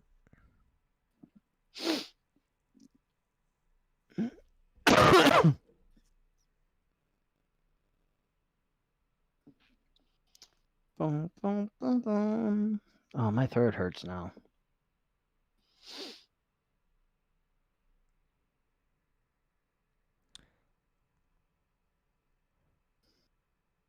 The one that I follow on Spotify is by Greg Bryan. It's just called Busch Gardens Williamsburg. It's from 2017. Yeah, so that's the one that I follow. And yeah, I'm a big Beatles fan. All right, well, I'm gonna head out. We're gonna head out actually because I need to go. Yep. See you guys all on next week's live look in. Yep. See you guys next week. Have a good whatever weekend. Blah blah blah. Don't get COVID. Wear your mask. Yada yada. I See you think that guys. covers it, right? Bye. See you guys.